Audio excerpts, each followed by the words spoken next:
In the early 1800s, a coalition of local pirate fleets called the Red Flag ruled the ocean. And they were led by a former prostitute who was a woman. Dun dun dun. This is Laughs from the Past. That's what we're talking about today.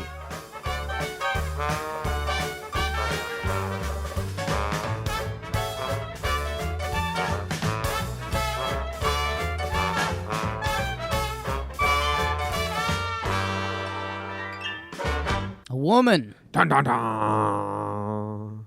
Woo, time. All right, what's up? Thank you very much for tuning in and listening and joining to us. We hope we make your commute or walk or just hanging out. Maybe you're putting your makeup on. We hope we make it a little more entertaining for you. My name's Jimmy, and I got my co-host, Jake, coming to you from, I don't know, that doesn't really matter. Where are you, Jake? The Earth. Nice. And Just feeling really millennial today. ooh, nice. And here on Laughs from the Past, we tell stories. This is season 1, episode 20. There's only like 3 more episodes in season 1 left where we do one-off stories. Then we're going to try and do like this big chapter and 10 episodes all on one subject. But we have a fun one today. This was sent in from a listener. Nice. Same listener who sent in the marathon. Joe Varga. Joe Varga. Yep. You know him. We know him. Thanks, Joe. Ching Shih. Actually, so, okay, this is her name. It's in the way they spell it in American or English letters is Ching Shih, but then it's pronounced more like Ching Shih, you know? Okay. Ching Shih. But then she also goes by Zheng Zat Zhou, Zheng Yat Zhou, which is what they called her then, and it just translates to wife of Shang. Okay. So do you want to? What are we rolling with? Chang Chi? Yeah, but I think if we say Chang, it's like a little rude and racist. You have to kind of say that Right. ZJ Zhang.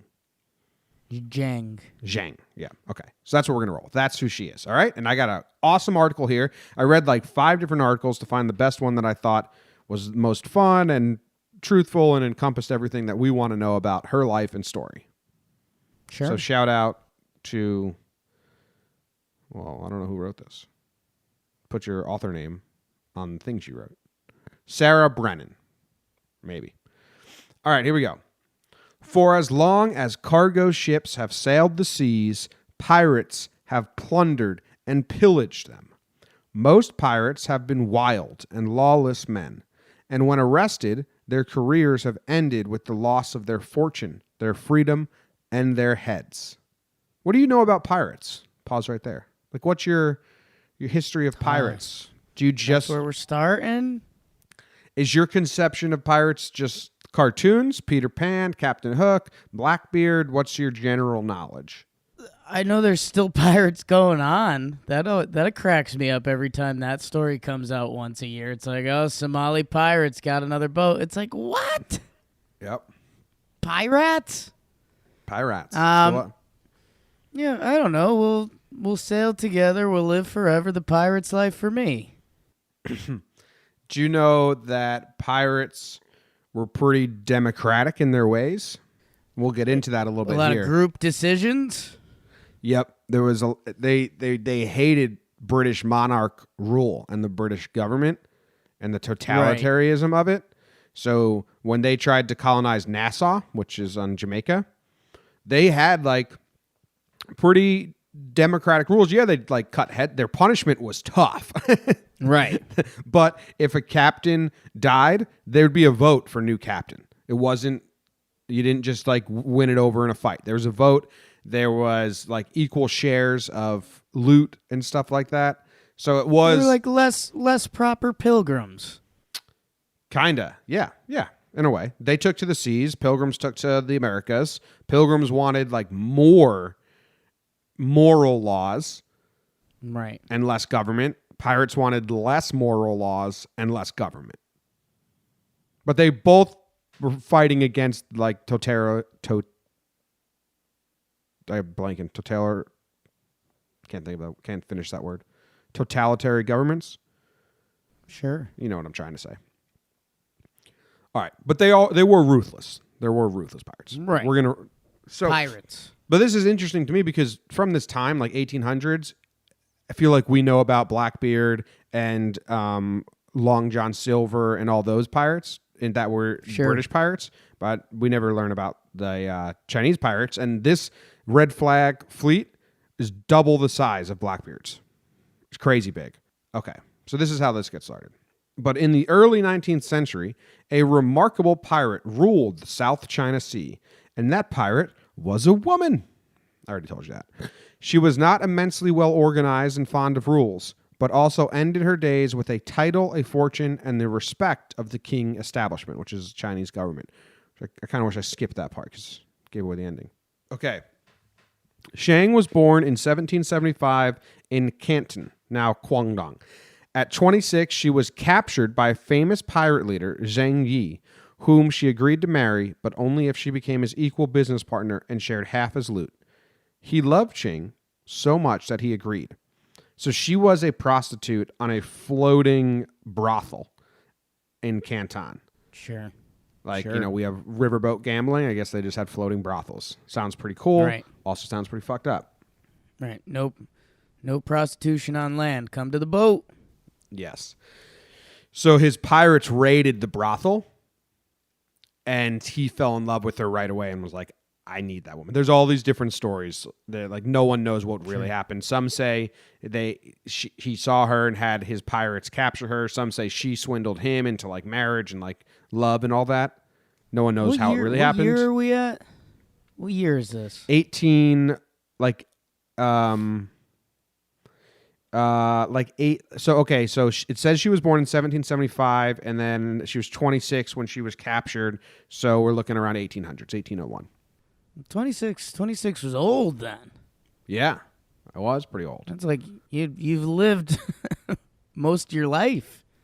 I mean, this is 26. To be a 26-year-old prostitute on a floating brothel, I'm guessing... Well, you can speak on this.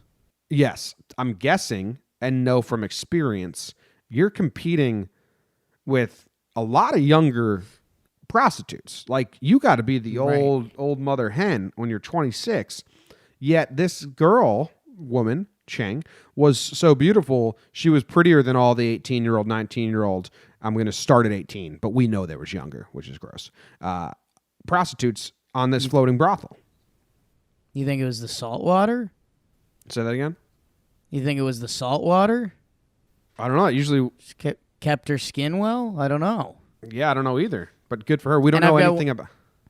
I've got one more history timeline type question. You know, this is where a lot of my questions stem, because I think it's interesting when different cultures have different things going on. Like, chicken and the egg. What pirates came first?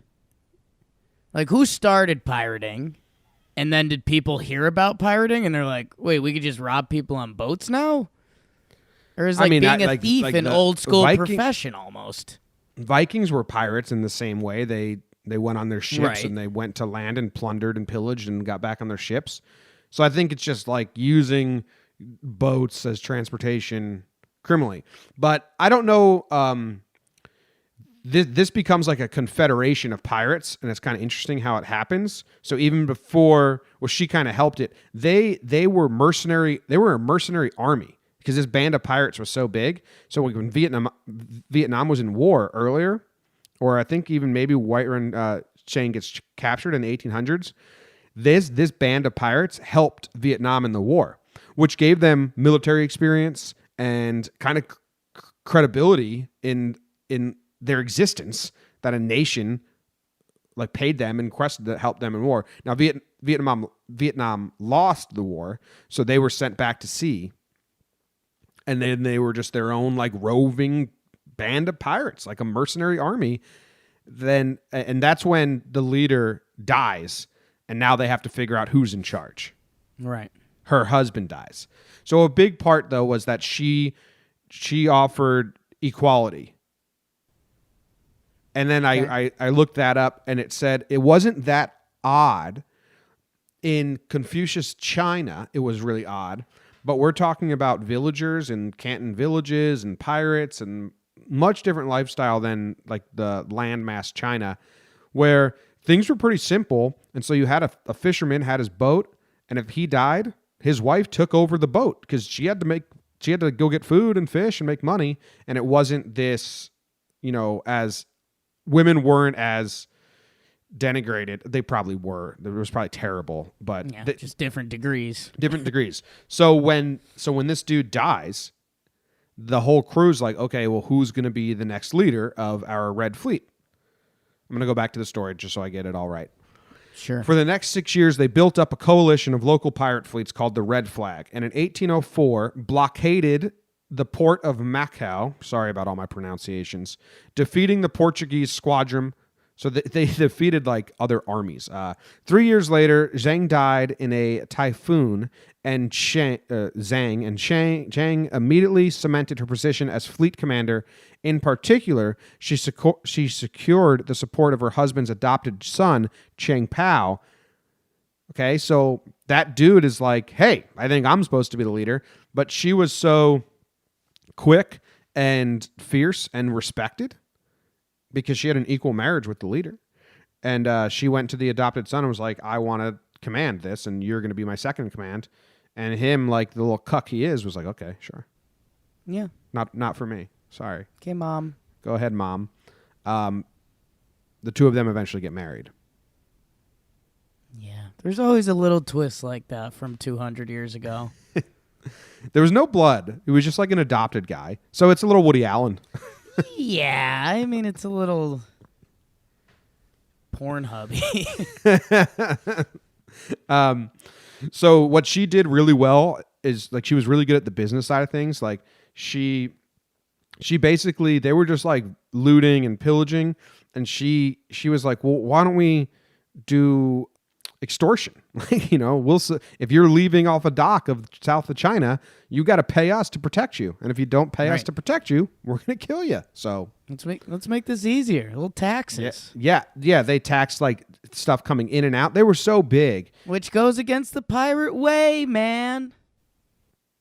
It does kind of go against the pirate way, but they still had rules. So she then set about unifying the fleet with a tough code of laws. Pirates under her command would be beheaded if they gave their own orders or disobeyed hers or stole from supply villages or from group funds. So that's the pirate life, like strict punishment. Like, hey, we're going to try and be fair here, but if you're wrong, bam, you're wrong. The code, it's the amendments. Like we don't have a lot of rules, but the ones we do have, you got to follow. Have to. Otherwise, you're... All booty had to be presented for inspection and registration, and then 80% was put into the common fund, and 20%, whatever ship found it, got to keep. That seems pretty nice. Yeah, I'd have to crunch the 80-20 numbers back then. Did she create the 80-20 principle in business? I don't know. No, because that's just different customers. But, I mean, how did this happen one day? That like the first boat came back with 10 gold pieces, and they're like, well, you have 2 and we all have 8. Yep. Like, because there was never they never had a conference call and we're like, all right, guys, this is our third booty conference meeting. How are we actually going to divvy this up as a team? I mean, I can't fathom how they organized so many people. It's what you're saying. Like at its peak, it was not 10,000. At its peak, it was 1,800 ships with 80,000 people. So how the hell, you have to have really good officers. Yeah. Top down, Jim. Top down. But that's pretty crazy to me. Like back in that day, imagine 1,800 ships just like rolling past the South Sea of China. Like, oh shit, there's the pirate army. Yeah. What? Oh, stay over here. There goes all those pirates. They couldn't really sneak up on you. They're huge. Deserters had their ears chopped off. Yeah. There you go. Fair. There you go. You can live without ears. I think you can still hear too. So I think that's fair. Yeah, it's almost like a good thing. I was a pirate and I could have fucked up your life, and then I stopped. But no ears. Like, look, I gave up that life. Check out my no ears. I'm one of the good guys. How many people do you think were cutting off their own ears just to get that good blood of being not a pirate anymore? Oh wow. Oh dude, there was totally some phonies. Mm-hmm. Like one No, guy was soft and he only chopped off one ear and he's like, "Yeah, I was such a good pirate. They let me keep one ear, but I stopped doing it." And they're like, "No, dude, you used to clean the bathrooms at the local restaurant." they're like, that blade. That's not a pirate blade. They used a ridged one. You used a smooth blade. That You was faked it. smooth. You faked it, Yeah. dude. In particular, there were special rules for female captives. If the captive was ugly, she was immediately released. If she was pretty, a pirate could marry her, but then had to be a faithful husband or face beheading. Now, I think the spectrum of faithful husband back then is a lot different than what we read it as now. But I don't know. Yeah, I'd have to know the ground rules of that a little more. I don't know. I mean, what could that have meant? Just like, don't beat her or kill her or chain her. But you could still sleep around? Like, I'm guessing. I don't know. Faithful. Yeah, that's not. I mean, that's this writer's interpretation of it. I would have to see like the original document, see what word they chose. So I've got a couple tough things with this because obviously different mindset, different times. But okay, so a pretty lady comes on board, which at the time is what it is. Mm-hmm. And so I mean, what's the hierarchy of who gets to vote? Like it starts top down, kind of, or is it like hottest guys get first pick? Yeah, I mean, I don't know how it works. Like, beauty is in the eye of the beholder, right? So, like, all right, Kinda. she's ugly, let him go. And one guy in the back is like, oh, I loved her. That's what I'm saying. Does the captain give a Caesar's thumb, ugly or hot, or do they give the option to all 50 guys on the boat? And then if ugly Rick, the 50th guy on the boat, says, yeah, well, A, tough life. To be the 49 people pass on your wife. I was almost free, and now I have to be faithful to ugly Rick my entire life. Yeah. Or if you're that 50th guy and every other guy on the boat's been like, no, thank you. That lady's hideous. That's no, thank love. you. Is that love? But I mean, there is a little bit to wanting people to appreciate your significant other.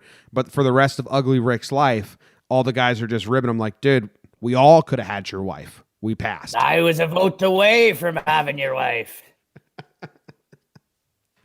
I don't really get how the ugly thing works. How many women were just like, oh, the Red Fleet, if you're ugly, they just let you go free. And then they were just cutting their faces up behind deck. Just, I don't know. Again, this is where I go back. Like, how good was your regular life? You know? yeah, like, we'll set you free. That sounds great. But now you're just, You're a wife of a pirate and they're doing pretty well. I don't know. yeah, I think you wanted to get married because it like being set free is you just like go float on a skiff until the next person captures you and makes you a slave. Right. So you're no one was uglying themselves on purpose. They wanted to be captured by, they wanted to be married by a pirate. Cool. If men were captured, they could choose between joining the pirates, okay, or option 2, having their feet nailed to the deck and being beaten to death. That's tough. What are you leaning? It's a real thinker. Who wasn't? Who was getting their feet nailed? Some stubborn people, man. Honor, pride. You're in the Portuguese army. The pirate mercenaries just beat you up. I will never surrender. I will never join you guys. That's what they did. They would beat armies and then they would take on their ships, you know? And if you had too much pride, it was like, okay, now we're going to nail you to the deck and beat you to death. Okay. Because I will never. I don't know, man. With the woman side of this that we just covered, I feel like that's an old pirate rumor. You don't think anyone was actually getting nailed? Like, I think they would, to test people, they'd be like, oh, you're not going to join us? Well, option two, we nail your feet down into the boat and we beat the hell out of you. And so they do that thing where, like, they'd come up, like, they'd have the biggest guy bring out a hammer and a giant nail, and they'd line it up over his foot. He'd wind up. And if they, like, didn't flinch, they'd be like, all right, dude, get the fuck out of here. You fucking nut job. I think they did it. I think they did it. They did it like once. Seems like work. I don't know if guns existed yet. Yes, guns existed. It was 1800. Yeah, guns existed. Seems like a lot of work to nail a guy's feet down, beat him to death, and just shoot him, throw him overboard. Then you got to clean it up, and then, I don't know. I mean, that's just creating jobs. That's like FDR with the New Deal and street sweepers and chimney sweepers. Well, like you a had little to different though. You had to have different. death sweepers, and I'd say there's difference there. you got to create jobs somehow, dude. It's an economy. Sure. In addition to the plundering boats on the high seas, Shang's fleet levied protection money from all the merchant ships leaving port, extortion, as well as taxes on coastal towns from Macau to Canton. By 1810, she is said to have commanded a fleet of 1,800 ships with 80,000 crews, women, and children, and to have effectively controlled most of Guangdong province, as well as trade routes and fishing rights in the South China Sea. It's crazy that if you controlled the trade routes, like, so now there's a whole saying in war, if you control the air, you control the ground. So, like, in World War I and World War II, Right. when planes were existing, that became, if you control the air, you drop bombs and shit like that. But if you controlled the trade routes back then, you were it. You were God. Yeah. Otherwise, everyone couldn't do business. So the fact that other countries brought this band of pirates on as mercenaries and legitimized them, it's like, hey, we just fought for Vietnam. We're not some, idiots. We just beat the Portuguese fleet. You can't just bypass us. We're a legitimate operation here. That sucks for anyone that has to pay that. Cost of doing business. Yep. In 1809, the Chinese emperor sent an armada, such a fun word, armada, to attack Zhang's fleet. Chang easily defeated him, capturing 63 more ships and persuading most of the crew to join her. Had to nail some feet. Again, they killed people in battle, and then everyone else was like, yo, we'll join. Yeah. So despite enlisting the support of the British and the Portuguese, as well as Dutch, the emperor gave up. So the Chinese emperor tried to go to war with them. They're like, yo, you're taxing us on our trade routes. You're taxing all of our citizens. You're stealing people. You're like the biggest menace and nuisance that we've ever had. Please. They get help from 3 other countries, and the pirates just continue to win. Yeah. Okay? So this is when the story actually, I think, gets so cool. In desperation, he offered Zhang's organization general amnesty. Okay? Zhang personally negotiated a generous peace treaty whereby her fleet won not just amnesty, but all the right to keep all its loot.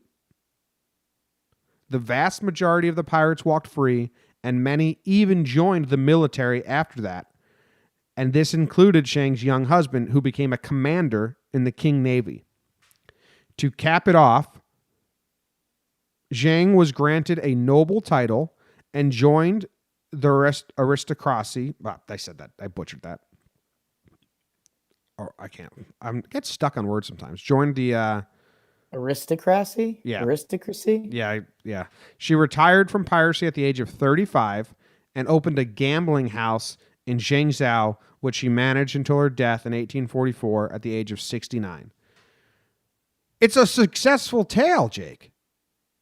Yeah. Like, how many other pirates, all they wanted was legitimacy, to live free, to keep their money?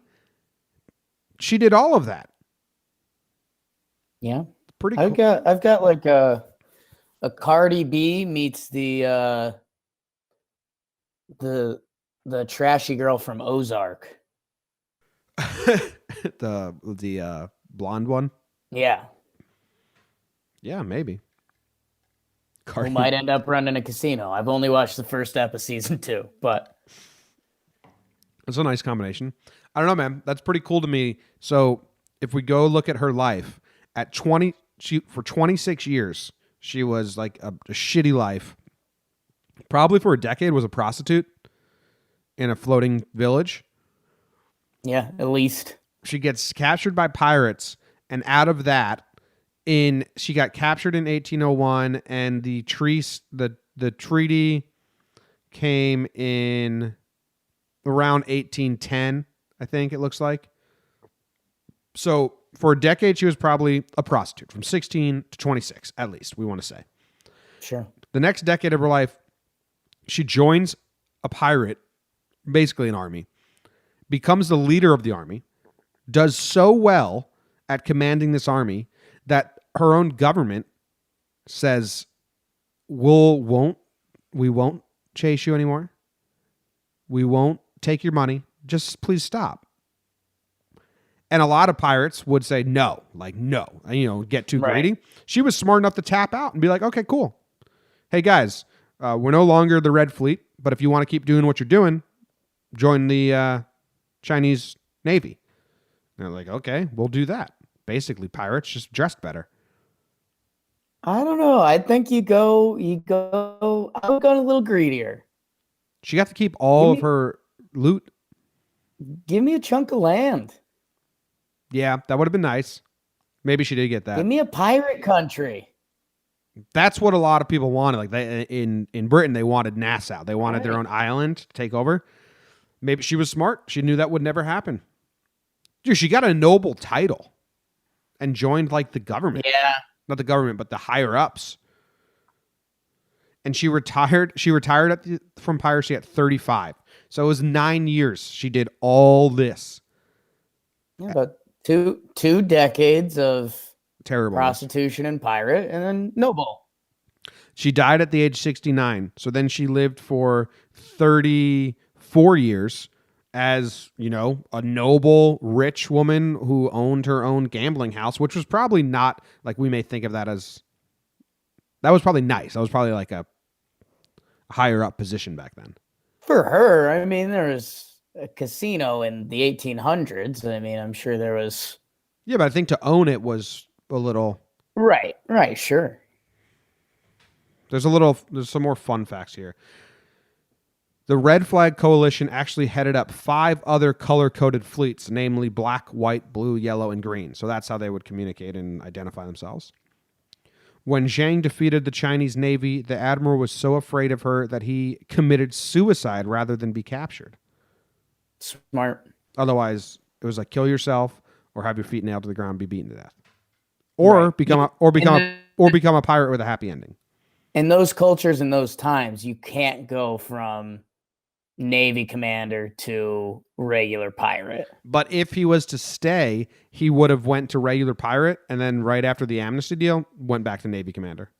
Yeah, but they'd still know. Everyone knows. That's true. Shang featured a cameo role in the third Pirates of the Caribbean movie. Well, I don't care about that. A movie called Red Flags about this woman is supposed to be released soon. Let me see if that's close to coming out. No, doesn't look like it. I think the fact that the ending of this makes it 20 times. I mean, obviously, to go from prostitution to pirate leader is amazing. But to then go to free woman with respect from the country and 30 years of just like a prosperous businesswoman is makes it incredible. Yeah, it's a happy ending. Yeah. It's awesome. Good for Zhang Yat-zo, Ching Shih. So you want to movify it? I mean, it's already there, right? Yeah, like I don't think you change a thing. Yeah, you let it ride. Hopefully that's what they're doing in that upcoming movie. I'm trying to think of any changes. I mean, you have the husband, he dies. Would you want to make it so like she had this plot with the adopted son from the beginning? She killed the husband? You could do that. I thought about it. I don't think it's necessary. Yeah. Cool. Red Flags. Red Flag Fleet. It should be a TV series, not a movie. They did a TV series called Black Sails on Stars, all about Long John Silver and Blackbeard and all of those pirates. That was a pretty good show. It's 3 seasons. I like that a lot. It's very interesting. Haven't seen it. That was the first time I watched that show, and then I started Googling things to see what is this real? Is this not real? What are they enriching for the story? And I was like, wow, pirates, democracy. They kind of were more civil than you were led to believe. In some aspects. Yeah. They had rule and code. But you are right. It's almost the idea of history and how stories get spun over time. The pirates got the bad guy reputation. It was everyone's government saying the pirates are the bad guys. Yeah. And yeah, they had their flaws, but so did the governments. Boom. Boom. All right. That ends this episode of Laughs from the Past. Thank you very much for listening. We really appreciate it. Please rate, subscribe, review, rate, review if you'd like. And this was a story submitted to us. We have another story submitted to us coming up in either next week or the week after that. So if you see any funny, silly, weird, interesting history stories, send them our way. Thanks for listening. We'll see you later. Bye.